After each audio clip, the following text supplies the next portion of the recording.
Yep. Go. Hi, welcome everybody. Thank you so much for hanging tight while we figured out what to do when we get excited and keep talking for a little bit during a virtual conference. I'm really excited to be here today to bring you the keynote address, Changing the Narrative on Charity, and looking at the return on investment, the ROI for food rescue. My name is Jennifer England. I am with Food Rescue Hero, and if you were here this morning, you saw me welcome you here. We're really excited about this year's conference.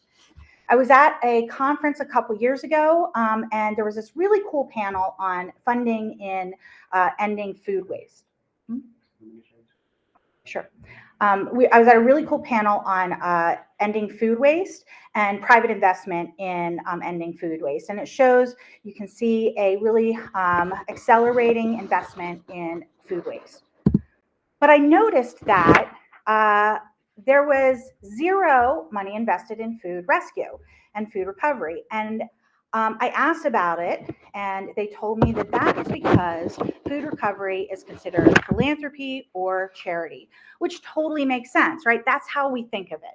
We think of nonprofits as philanthropic endeavors doing good work for others, especially for helping people who are in need. Charity, in fact, comes from the Middle English, Christian love of one's fellows, and philanthropy comes from the Greek love of man. So these words specifically mean the desire to help people out of the generosity of your heart. This is great. We love philanthropy. We love charity. It's amazing. We rely on our volunteers in Pittsburgh at 412 Food Rescue to pick up food and deliver it to places because they want to do something good. If everyone did more out of concern for others' well-being, the world would be a better place. However, hopefully you saw the first session this morning. The conversation we should be start leaning towards is that of justice and away from terms like charity and philanthropy. The narrative or relationship of philanthropy can be problematic. Authors like Robert Reich have noticed that it can be an exercise in power. Philanthropy is a hierarchical relationship, and that often engenders a sense of paternalism, where the giver is the parent who knows better than the receiver, who's the child in that scenario. Not only does this infantilize those upon the receiving end, but it also disempowers them as well. And oftentimes, this relationship of paternalism is actually unwanted and uninvited. To borrow a concept from post-colonial anthropology and other disciplines, this relationship is often both based in and reinforcing the act of othering. And othering is a process whereby individuals or groups are treated as different, as other, right? As not the normal. And if somebody is the other, then that means that people defining somebody as the other are the norm, right? The right way to be. And that can be really problematic, which is why, again, in anthropology and in other academic studies, they're really trying to shift away from that kind of relationships, these hierarchical relationships. And philanthropy often is done in a hierarchical framework, a giver and a receiver, a knower and a learner. We use pronouns like they, them, or those people that we're helping, the people that are receiving food. And when it comes to food recovery and food recovery organizations, as nonprofits, we're kind of in the middle, right? We are both the giver and the receiver.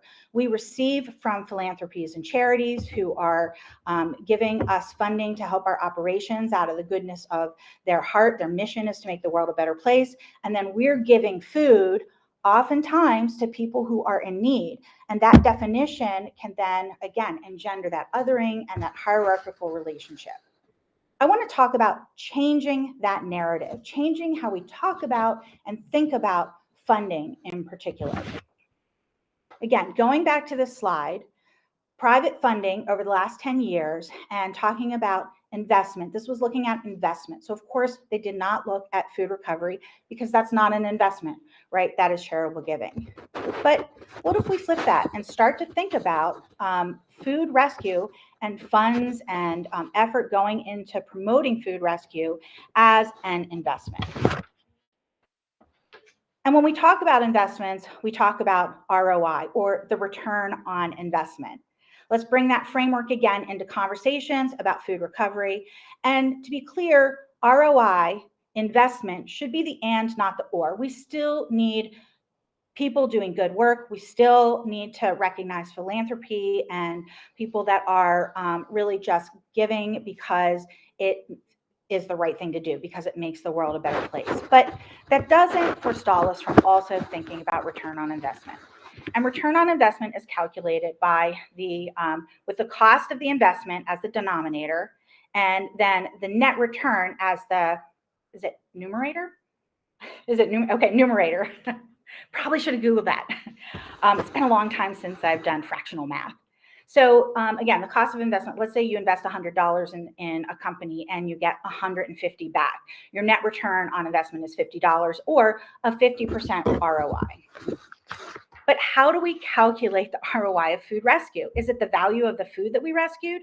At first glance, you might think that should be the denominator. How much is the food that we've rescued worth?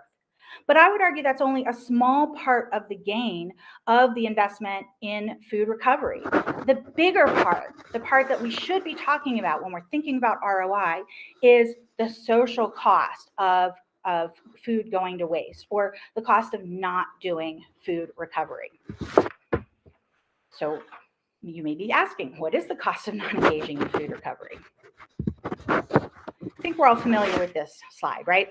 If you're here, you're interested in food waste, you're interested in food recovery, you know that food going to a landfill has a negative impact on the climate. It is one of the largest emitters of greenhouse gases. It would be the third largest in the world if it were a country. It's ahead of airline traffic, and you can see it's 15.3, I don't know what the M means, megatons, million, not sure, something like that, tons of CO2e each year released from food in a landfill. Plus, it releases acid into the water, which in and of itself is not. And the financial cost of climate change, which is being perpetrated by putting food into a landfill, is actually measurable and burdensome. So again, thinking about what is the cost of not keeping food out of the landfill, it is furthering climate change. In 2022, the U.S. spent $165 billion alone on climate-fueled disasters. If we don't do something to mitigate climate change, the cost over time is only going to soar. By 2070, it's estimated it will be $178 trillion that we're spending because of climate change. Think where that money could be going if we weren't spending it on climate change fueled disasters. Not only that, but we're losing jobs. In the US, nearly 1 million jobs a year are disappearing due to climate change disasters and damage. So that is why addressing food waste is one of the United Nations Sustainable Development Goals. They have a target of 50% food waste reduction per capita by 2030. Because it is very costly. It is costing us billions, soon trillions of dollars, and that is only going to go up. And of course, there's all sorts of other costs as well.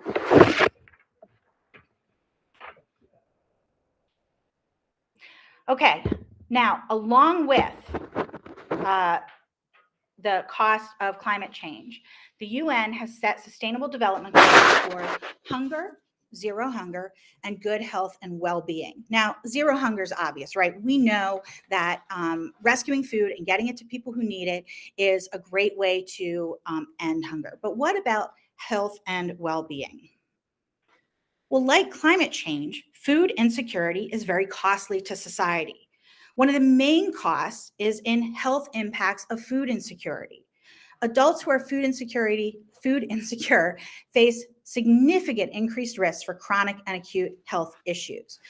Let's just look at diabetes, just one of the chronic issues that tends to increase when people are food insecure. when folks are marginally food insecure, they have a 61% increase in the likelihood that they'll get diabetes. At the far end, if they're very low, if they have very low food security, they're 153% more likely to have diabetes. And that is just one of the chronic illnesses, and not to mention acute illnesses, that are increased by food insecurity. And that costs money. So food insecurity costs, increases costs for both individuals and families. So this is a study from Ontario, and it shows, again, much like the likelihood of diabetes, not surprisingly, the costs for individuals and families increases their healthcare costs dramatically as they get more food insecure.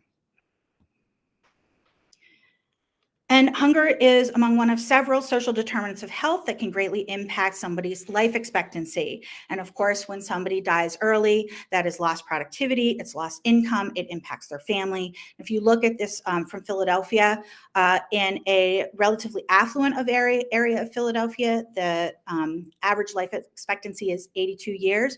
Just a few miles away, and it drops 20 years because of lack of food access and other social determinants of health. Food insecurity also costs us money as a society. So, of course, Medicare, Medicaid, SNAP benefits, Medicare, Medicaid, insurance provided for people who do not have the funds to get their own insurance, or because they're disabled, oftentimes because they have health issues that come from food insecurity, costs us money as a society. So you can see that the median amount of cost for healthcare associated with food insecurity in 2016 was $4.5 million per county in the United States. And so that's a social cost that we're all bearing. And that is just the cost for, so taken all together, the healthcare cost of food insecurity is about $148 billion a year. And this does not include other costs like lost productivity, accidents at work, and other byproducts of hunger. So individuals, families, government programs, and insurance companies are shelling out $148 billion a year because of food insecurity and the health consequences associated with that. So we agree that climate change and food insecurity are costly. Why then is food recovery an investment in any of that? And why does investing in food rescue specifically give you a higher ROI than maybe some other approaches? Well, first of all, food recovery is a multinodal approach. So while a lot of approaches address climate change, let's say composting, and others address food insecurity, say SNAP benefits, right? Food rescue addresses both food insecurity and climate change. Furthermore, the barriers to food security go beyond simply not having enough money to afford food. Time is a important barrier. So imagine you are a single mother and you don't have a car, so there's transportation, right? And you pick your kids up from daycare, and then you have to take a bus to the food pantry that's only open one evening a week to pick up food. And maybe you actually have to work a shift that evening. The time that it takes to address food insecurity is often very onerous on families that lack other resources. Same with transportation. A lot of families that are food insecure also do not have access to adequate transportation. And of course, food deserts, which again, cost time, right? There's no grocery store in your neighborhood. You have to take an Uber to a neighborhood grocery store 2 neighborhoods away.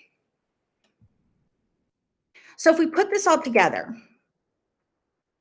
80 to 90% of the fresh food that we receive through food rescue, this stat is from Food Rescue Heroes. So all of our partners, our 17 partners, rescue food. About 89% of that is fresh, right?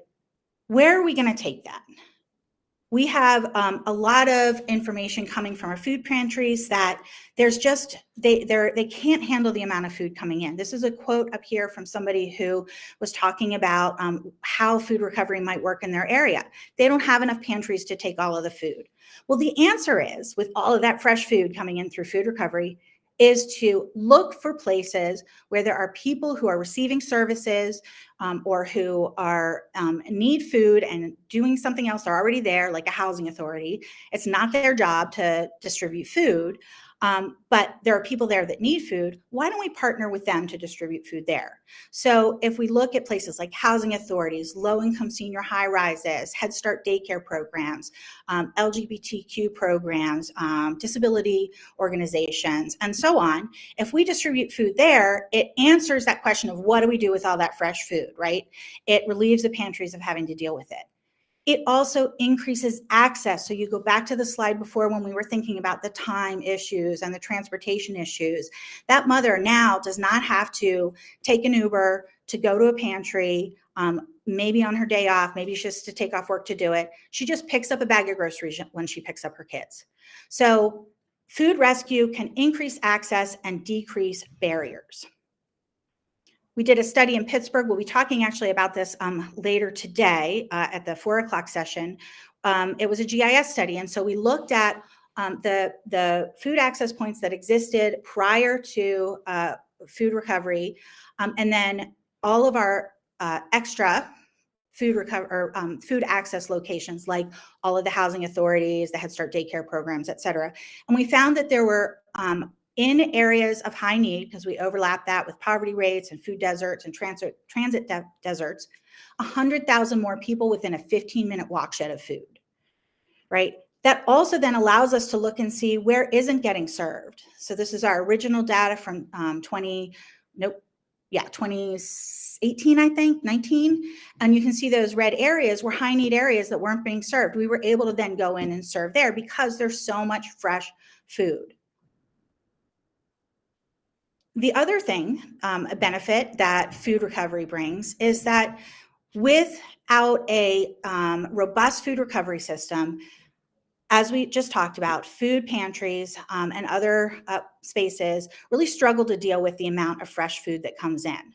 Food recovery, having a robust food recovery organization in an area can actually bring some stability to that area. So what's happening right now in some of those places is you get a food pantry and they're receiving way more than they need. Like Trader Joe's donations are amazing, but they're huge. And what happens if it comes when your pantry is getting ready to close for the next day?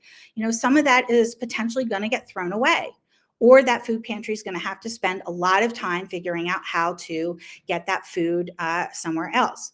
With food recovery organizations, we can go in and we can pick up that food from the pantries and take it to all of those other access points, right? So that mitigates the negative climate impact of food pantries having too much food and not being able to distribute it. And secondly, I want to talk about the difference between food security and nutrition security. So food security is having reliable and sufficient quantity of affordable food.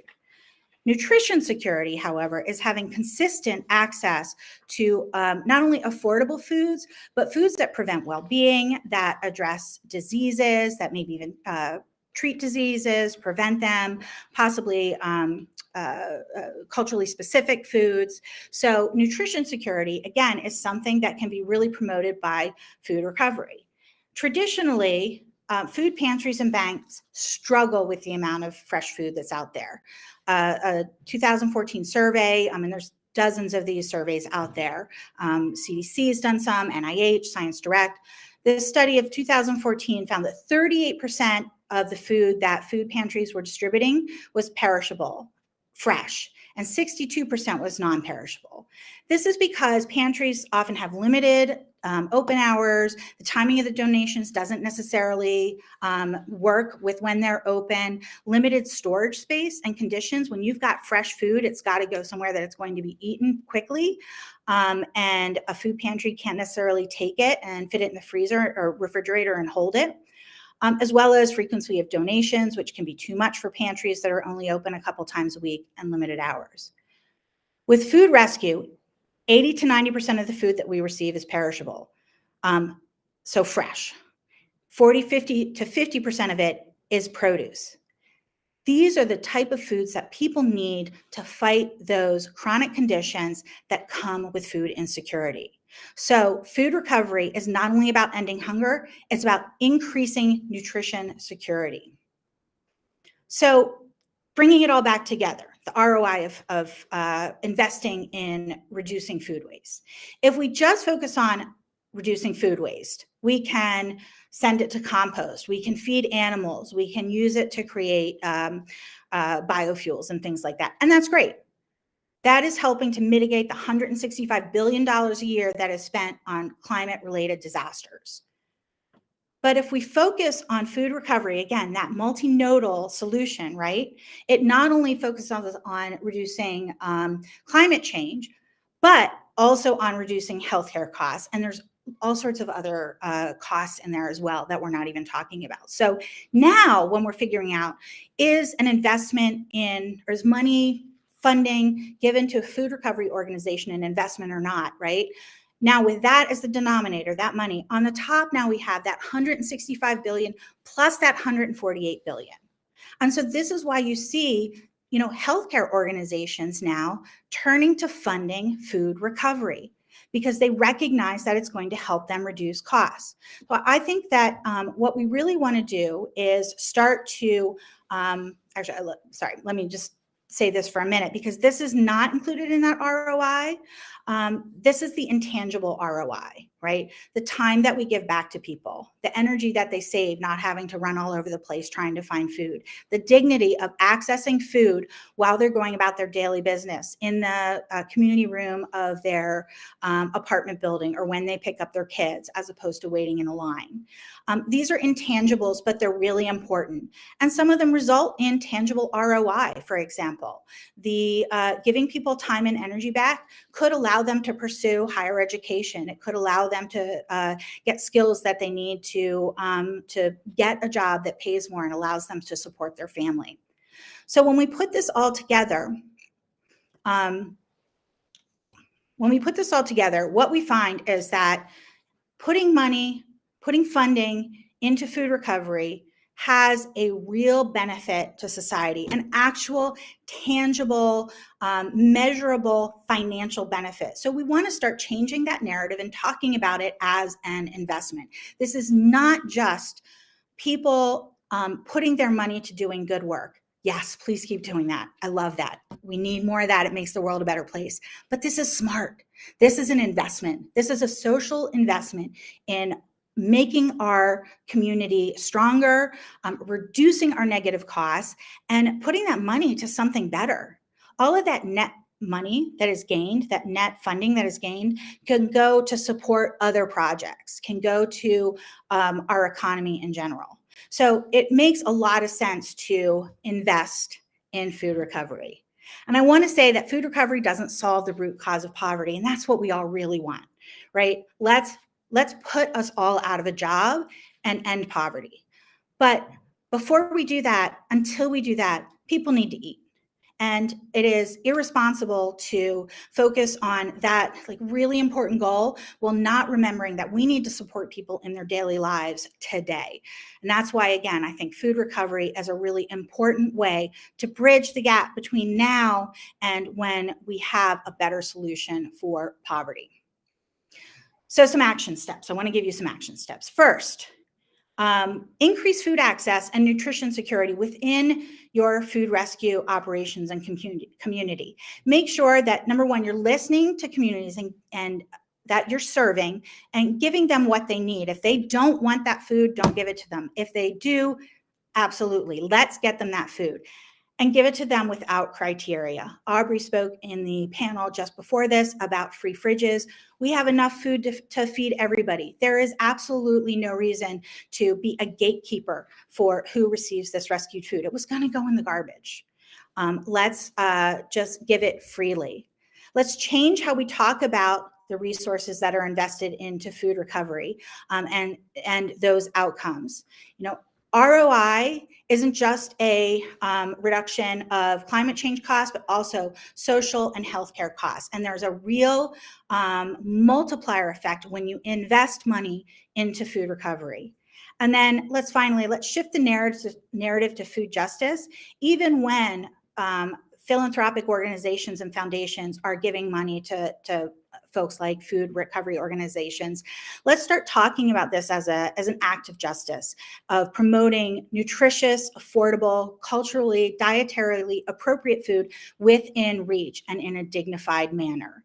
I think it's time to sort of gut our language of the hierarchy and think about how this is part of a closed loop system in solving all of these problems. So the people that are receiving this food and eating it are just as much a part of the solution, an important part, as the people who are giving the food to an organization or doing the transportation.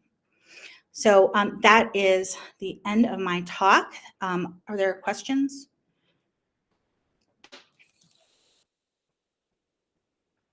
Okay, well, if you have any questions, you can drop them into the chat. That was a lot of information, drinking from the fire hose, as we like to say.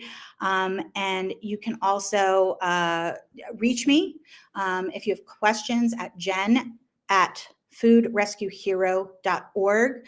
I'm happy to make a copy of this presentation available. Again, I think it's just really critical that we start recognizing that investment into food recovery is not just about doing good, but it's about actually really creating real tangible benefits for society. All right, and if there are no questions, you know what? I'm gonna let you guys go get lunch. You've got 25 minutes until the next session starts. It's time to stretch or get breakfast if you're in California or on the East Coast, and go to the bathroom. So thank you so much for joining us all, and our next session will be starting at 1. So go get yourself some sustenance and then stop in one of the networking lobbies. All right, thank you so much.